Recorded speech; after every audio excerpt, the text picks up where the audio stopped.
जय हिंद साथियों, स्वागत है आप सभी का फ्री एग्जाम जो यूट्यूब चैनल पर। दोस्तों, अगर आप उत्तर प्रदेश ग्रामीण आजीविका मिशन का एग्जाम देने वाले हैं तो आपको पता है आपका जो एग्जाम है 7 सितंबर से प्रारंभ होने वाला है। तो आज से हम आपके लिए प्रैक्टिस सेट प्रारंभ करने जा रहे हैं, जिसमें हम उन सभी प्रश्नों को कंप्लीट करवाने वाले हैं जो निश्चित ही आपके एग्जाम में पूछे जाएंगे। तो आपको डेली हमारे साथ जुड़ना है, याद रखिएगा, बहुत ही फायदा होगा। बहु प्रश्न एग्जाम में मिलेंगे।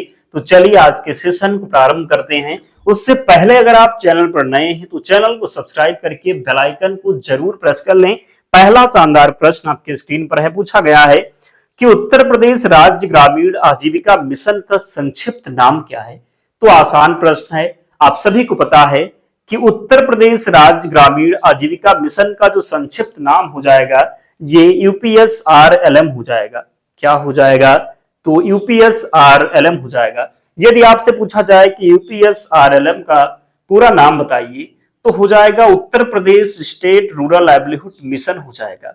यह उत्तर प्रदेश में ग्रामीण परिवारों की आजीविका और सामुदायिक संस्थाओं को मजबूत करने से संबंधित मिशन है।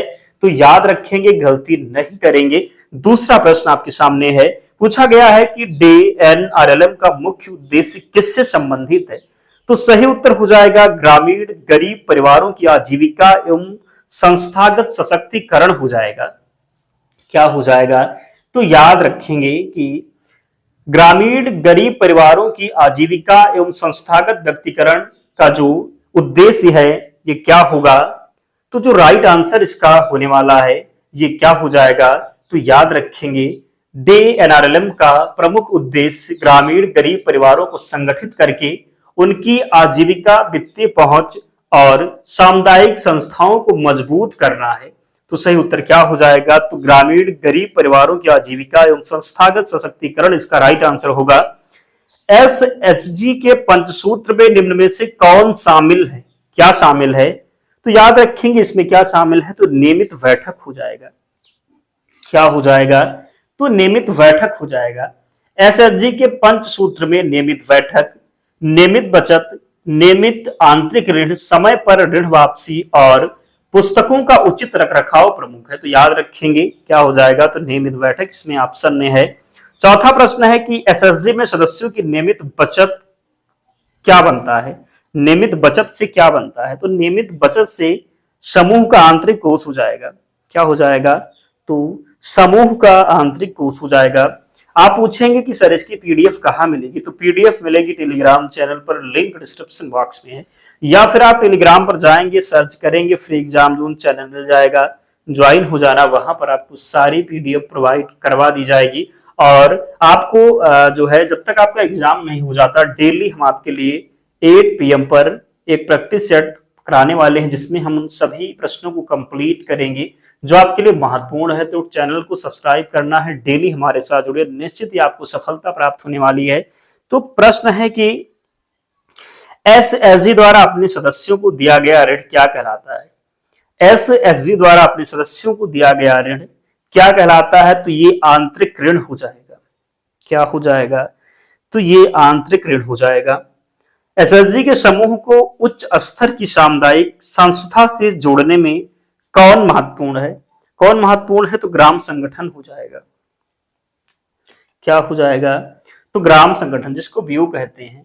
ग्राम संगठन अनेक एसएचजी को जोड़कर उनके बीच समन्वय, सहयोग और सामूहिक गतिविधियों को मजबूत करता है। तो गलती नहीं करेंगे, याद रखेंगे। 7वां प्रश्न है कि बीओ का पूरा नाम क्या है। तो अभी आपको हमने बताया जो बीओ का पूरा नाम हो जाएगा ये ग्राम संगठन होगा। बीओ का पूरा नाम क्या होगा? तो बीओ का जो पूरा नाम हो जाएगा ये हो जाएगा, बीओ मतलब ब्लेज। क्या? तो ब्लेज ऑर्गेनाइजेशन हो जाएगा। बीओ का पूरा नाम ब्लेज ऑर्गेनाइजेशन हो जाएगा। यह एसएचजी की सामुदायिक स्तर की संस्था है। तो राइट आंसर हो जाएगा बी ऑप्शन। गलती नहीं करेंगे, याद रखेंगे। ग्राम संगठन मुख्यतः किसका संघ होता है? ग्राम संगठन जो मुख्यतः किसका संघ होता है? सही उत्तर हो जाएगा स्वयं सहायता समूहों का। अगला है सीएलएफ का पूरा नाम क्या है। सीएलएफ का पूरा नाम हो जाएगा क्लस्टर लेवल फेडरेशन। सीएलएफ का पूरा नाम क्लस्टर लेवल फेडरेशन हो जाएगा। सामुदायिक संस्थाओं का सबसे महत्वपूर्ण आधार क्या है? सामुदायिक संस्थाओं का सबसे महत्वपूर्ण आधार हो जाएगा सामूहिक भागीदारी। क्या हो जाएगा? तो सामूहिक भागीदारी। वित्तीय समावेशन का प्रमुख उद्देश्य क्या है? वित्तीय समावेशन का जो प्रमुख उद्देश्य हो जाएगा ये होगा गरीब को औपचारिक वित्तीय सेवाओं से जोड़ना। अगला प्रश्न है, बैंक सखी का प्रमुख कार्य किससे संबंधित है? तो बैंक सखी का जो प्रमुख कार्य हो जाएगा ये बैंकिंग सेवाओं तक समुदाय की पहुंच हो जाएगा। एसएसजी बैंक लिंकेज का प्रमुख लाभ क्या है? तो एसएसजी बैंक लिंकेज का जो प्रमुख लाभ हो जाएगा क्या हो जाएगा? तो समूहों को क्या? तो समूह को औपचारिक ऋण सुविधा तक पहुंच। एसएसजी बैंक लिंकेज का प्रमुख लाभ क्या है? तो समूह को औपचारिक ऋण सुविधा तक पहुंच हो जाएगा। वित्तीय साक्षरता में मुख्य रूप से किसकी समझ आवश्यक है? वित्तीय साक्षरता में किसकी समझ जो है आवश्यक है? तो ये बचत, ऋण, बीमा एवं वित्तीय सेवाएं हो जाएगा। आजीविका विविधीकरण का अर्थ क्या है? आजीविका विविधीकरण का जो अर्थ हो जाएगा ये होगा आय के अनेक स्रोत विकसित करना। आजीविका विविधीकरण का अर्थ क्या है? तो आय के अनेक स्रोत विकसित करना। निम्न में से कौन पशुधन आधारित आजीविका का उदाहरण है? डेयरी, सिलाई, किराना दुकान, हस्तशिल्प। तो आसान प्रश्न है। इसी प्रकार के प्रश्न आपके एग्जाम में पूछा जाना है, याद रखिएगा। डेयरी हो जाएगा। और अगर आपका कोई स्पेशल एग्जाम है उसके लिए आप वीडियो चाहते हैं तो कमेंट बॉक्स में जरूर बता रहा, निश्चित ही हम आपके लिए जो भी आप कहेंगे, जो भी आपका एग्जाम होगा उसके अनुसार, सिलेबस के अनुसार वीडियो प्रोवाइड करवाएंगे जिससे आपको सहायता मिल सके, आप एग्जाम में सफल हो सके। तो आपको बताना जरूर है। कोई भी समस्या है निश्चित ही कमेंट करें। टेलीग्राम पर जाकर के जुड़े, लिंक डिस्क्रिप्शन बॉक्स में है। वैल्यू एडिशन का सही अर्थ क्या है? वैल्यू एडिशन का जो सही अर्थ हो जाएगा उत्पाद में प्रसंस्करण सुधार करके उसका मूल्य बढ़ाना। प्रोड्यूसर ग्रुप बनाने का प्रमुख लाभ क्या है? तो प्रोड्यूसर ग्रुप बनाने का जो प्रमुख लाभ हो जाएगा उत्पादकों को सामूहिक रूप से संगठित करना। सामूहिक विपणन से क्या लाभ हो सकता है? सामूहिक विपणन से क्या लाभ हो सकता है? तो बाजार पहुंच और सौदेबाजी की शक्ति बढ़ना। बाजार संपर्क का मुख्य उद्देश्य क्या है? बाजार संपर्क का जो मुख्य उद्देश्य हो जाएगा ये क्या होगा? तो ये होगा उत्पाद को बाजार और खरीदारों से जोड़ना। कम्युनिटी रिसोर्स पर्सन यानी सीआरपी, सीआरपी का आपसे फुल फॉर्म भी पूछ लिया जाता है। तो कम्युनिटी रिसोर्स पर्सन यानी कि सीआरपी का की जो है प्रमुख विशेषता क्या है? तो इसका जो प्रमुख विशेषता हो जाएगा समुदाय के अनुभव एवं ज्ञान का उपयोग। क्या हो जाएगा? तो समुदाय के अनुभव और ज्ञान का उपयोग। सीआरपी यानी कम्युनिटी रिसोर्स पर्सन स्थानीय अनुभव और ज्ञान के आधार पर एक दूसरे समुदाय को सीखने और क्षमता विकसित करने में सहायता करता है। क्या करता है? तो आपको हमने बताया समुदाय के अनुभव एवं ज्ञान का उपयोग हो जाएगा। प्रश्न है कि कैपेसिटी बिल्डिंग का अर्थ क्या है? कैपेसिटी बिल्डिंग का जो अर्थ हो जाएगा ये होगा ज्ञान, कौशल एवं क्षमता का विकास। क्या हो जाएगा? तो ज्ञान, कौशल और क्षमता का विकास हो जाएगा। कम्युनिटी मोबिलाइजेशन का उद्देश्य क्या है? तो राइट आंसर जो इसका होने वाला है लोगों को सामूहिक कार्यवाही के लिए संगठित करना। दोस्तों अगर आप निश्चित ही सफलता प्राप्त करना चाहते हैं तो टेलीग्राम चैनल जरूर ज्वाइन कर लेना। आपके एग्जाम से पहले हम टेलीग्राम चैनल पर वन लाइनर फॉर्मेट में 1000 प्रश्नों को प्रोवाइड करने वाले हैं। 1000 प्रश्नों की पीडीएफ होगी, उसको आपको जरूर रट के एग्जाम हॉल में जाना है, उससे बाहर प्रश्न नहीं जाने वाला है। अगर आप कहेंगे तो 1000 प्रश्नों की जो वीडियो एक वीडियो में हम कंप्लीट करवा देंगे यूट्यूब पर, या फिर आप जाकर के एग्जाम से पहले पीडीएफ हम टेलीग्राम चैनल पर दे देंगे, रिवीजन कर लेना। निश्चित ही प्रश्न बाहर नहीं जाएगा, आपको सफलता जरूर मिलेगी। तो इतना काम आपको जरूर करना है। तो यहाँ पर बताना है कि पार्टिसिपेटरी प्लानिंग में किसकी भागीदारी महत्वपूर्ण है? तो इसमें जो भागीदारी महत्वपूर्ण है जिस समुदाय की हो जाएगी, किसकी? तो समुदाय की। सोशल इंक्लूजन का मुख्य उद्देश्य क्या है? सोशल इंक्लूजन का जो मुख्य उद्देश्य हो जाएगा ये होगा वंचित एवं कमजोर वर्गों की भागीदारी सुनिश्चित करना। जेंडर मेनस्ट्रीमिंग का संबंध किससे है? किससे है? तो राइट आंसर हो जाएगा विकास प्रक्रिया में लैंगिक समानता से। महिला एसएसजी का एक प्रमुख परिणाम क्या हो सकता है? महिला एसएसजी का एक प्रमुख परिणाम क्या हो सकता है? क्या हो सकता है? तो आर्थिक एवं सामाजिक सशक्तिकरण हो जाएगा। क्या हो जाएगा? तो आर्थिक एवं सामाजिक सशक्तिकरण हो जाएगा। एसएससी में पारदर्शिता सुनिश्चित करने के लिए क्या आवश्यक है?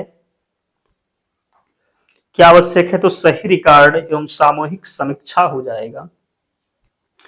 एसएसजी के रिकॉर्ड में किसका विवरण रखा जाना महत्वपूर्ण है? एसएसजी के रिकॉर्ड में किसका विवरण रखा जाना महत्वपूर्ण है? सही उत्तर हो जाएगा बचत, ऋण, बैठक और अन्य वित्तीय विवरण। क्या हो जाएगा? तो बचत, ऋण, बैठक और अन्य वित्तीय विवरण हो जाएगा। सामाजिक अंकेक्षण यानी सोशल ऑडिट का उद्देश्य क्या है? सामाजिक अंकेक्षण यानी सोशल ऑडिट का उद्देश्य क्या है? राइट आंसर होगा पारदर्शिता और जवाबदेही बढ़ाना। सोशल ऑडिट में समुदाय की भागीदारी में योजनाओं एवं संसाधनों के उपयोग की समीक्षा होती है, जिससे जवाबदेही बढ़ती है। तो राइट आंसर हो जाएगा पारदर्शिता और जवाबदेही बढ़ाना। एमआईएस का पूरा नाम क्या है? एमआईएस का जो पूरा नाम हो जाएगा मैनेजमेंट इंफॉर्मेशन सिस्टम हो जाएगा। एमआईएस का पूरा नाम होगा मैनेजमेंट इंफॉर्मेशन सिस्टम। एमआईएस में सही डेटा का सबसे बड़ा लाभ क्या है? क्या हो जाएगा? तो सही निगरानी एवं निर्णय लेने में सहायता। मुख्य उद्देश्य क्या है? तो मॉनिटरिंग का जो मुख्य उद्देश्य हो जाएगा ये कार्यक्रम की प्रगति एवं नियमित नजर रखना। मॉनिटरिंग का मुख्य उद्देश्य कार्यक्रम की प्रगति पर नियमित नजर रखना। एवल्यूएशन मुख्यतः किसका आकलन करता है? एवल्यूएशन मुख्यतः किसका आकलन करता है? तो ये कार्यक्रम के परिणाम एवं प्रभाव का। सामाजिक पूंजी का निर्माण किससे होता है? सामाजिक पूंजी का जो निर्माण होता है ये किससे होता है? तो ये आपसी विश्वास, सहयोग और नेटवर्क से। एसएसजी में सामूहिक निर्णय लेने का सबसे बड़ा लाभ क्या है? एसएसजी में सामूहिक निर्णय लेने का जो सबसे बड़ा लाभ हो जाएगा ये होगा सदस्यों की भागीदारी और स्वामित्व बढ़ाना। इंस्टीट्यूशन बिल्डिंग का उद्देश्य क्या है? इंस्टीट्यूशन बिल्डिंग का जो मुख्य उद्देश्य हो जाएगा ये होगा सामुदायिक संस्थाओं को मजबूत एवं टिकाऊ बनाना। क्या हो जाएगा? तो सामुदायिक संस्थाओं को मजबूत एवं टिकाऊ बनाना हो जाएगा। इंस्टीट्यूशनल सस्टेनेबिलिटी का अर्थ क्या है? इंस्टीट्यूशनल सस्टेनेबिलिटी का जो अर्थ हो जाएगा ये क्या होगा? तो संस्था का लंबे समय तक प्रभावी ढंग से कार्य करना। ग्रामीण युवाओं के कौशल विकास से संबंधित प्रमुख कार्यक्रम कौन सा है? ग्रामीण युवाओं के कौशल विकास से संबंधित प्रमुख कार्यक्रम कौन सा है? तो राइट आंसर इसका हो जाएगा क्या? तो सही उत्तर क्या हो जाएगा? सही उत्तर हो जाएगा डीडीयू जीकेवाई। क्या हो जाएगा? तो डीडीयू जीकेवाई हो जाएगा। दीनदयाल उपाध्याय ग्रामीण कौशल योजना ग्रामीण युवाओं के कौशल प्रशिक्षण और रोजगार से जुड़ी योजना है। अगला प्रश्न है डीडीयू जीकेवाई का प्रमुख लक्ष्य किससे संबंधित है? तो ये किससे संबंधित है? तो ये संबंधित है ग्रामीण युवाओं का कौशल एवं रोजगार हो जाएगा। बिजनेस प्लान का मुख्य उद्देश्य क्या है? बिजनेस प्लान का मुख्य उद्देश्य हो जाएगा व्यवसाय की योजना, लागत, आय एवं बाजार को समझना। मार्केट सर्वे क्यों किया जाता है? मार्केट सर्वे क्यों किया जाता है? तो बाजार की मांग एवं ग्राहकों की जरूरत समझने के लिए मार्केट सर्वे क्यों किया जाता है? बाजार की मांग एवं ग्राहकों की जरूरत समझने के लिए। आजीविका गतिविधि चुनते समय कौन सा कारक सबसे महत्वपूर्ण है? कौन सा कारक हो जाएगा? तो ये स्थानीय संसाधन, कौशल और बाजार मांग हो जाएगा। आय के विभिन्न स्रोत होने से क्या लाभ होता है? आय के विभिन्न स्रोत होने से क्या लाभ होता है? तो राइट आंसर हो जाएगा एक स्रोत पर निर्भरता और जोखिम कम हो सकता है। आय के विभिन्न स्रोत होने से क्या लाभ होता है? तो एक स्रोत पर निर्भरता और जोखिम कम हो सकता है। इंश्योरेंस का प्रमुख उद्देश्य क्या है? इंश्योरेंस का जो प्रमुख उद्देश्य हो जाएगा वित्तीय जोखिम से सुरक्षा प्रदान करना। सामाजिक सुरक्षा योजनाओं का उद्देश्य क्या है? सामाजिक सुरक्षा योजनाओं का जो उद्देश्य हो जाएगा ये कमजोर परिवारों को विभिन्न जोखिमों से सुरक्षा देना। ऑनरशिप का अर्थ सामुदायिक संस्था के संदर्भ में क्या है? क्या है? तो याद रखेंगे समुदाय द्वारा संस्था को अपना मानकर जिम्मेदारी लेना। सीबीओ का पूरा नाम क्या है? तो सीबीओ का जो पूरा नाम हो जाएगा ये कम्युनिटी वेस्ट ऑर्गेनाइजेशन हो जाएगा। सीबीओ का पूरा नाम कम्युनिटी वेस्ट ऑर्गेनाइजेशन हो जाएगा। यूपीएस आरएलएम की गतिविधियों में सामाजिक विकास के साथ आजीविका को जोड़ने का उद्देश्य क्या है? क्या हो जाएगा? तो परिवारों के समग्र सामाजिक आर्थिक सशक्तिकरण को बढ़ाना। यूपीएस आरएलएम की समग्र रणनीति को सबसे सही रूप में कौन सा विकल्प बनाता है? तो राइट आंसर हो जाएगा संस्थागत निर्माण, वित्तीय समावेशन, आजीविका संवर्धन और सामाजिक सशक्तिकरण हो जाएगा। तो ऐसे अगर आप डेली प्रैक्टिस सेट चाहते हैं तो चैनल सब्सक्राइब करना, कमेंट में जरूर बताना और बताइए कि 50 प्रश्न में आपसे कितने प्रश्न सही हुए, क्या रहा आपका स्कोर। और पीडीएफ के लिए टेलीग्राम चैनल से जुड़ जाना, लिंक डिस्क्रिप्शन बॉक्स में है या फिर आप टेलीग्राम पर जाएंगे, सर्च करेंगे फ्री एग्जाम जोन, चैनल मिल जाएगा, ज्वाइन हो जाना, वहां पर आपको सारी पीडीएफ मिल जाएगी। तो मिलते हैं नेक्स्ट वीडियो में, तब तक पढ़ते रहिए, ध्यान रखिए अपना, स्वस्थ और सुरक्षित रहिए। जय हिंद।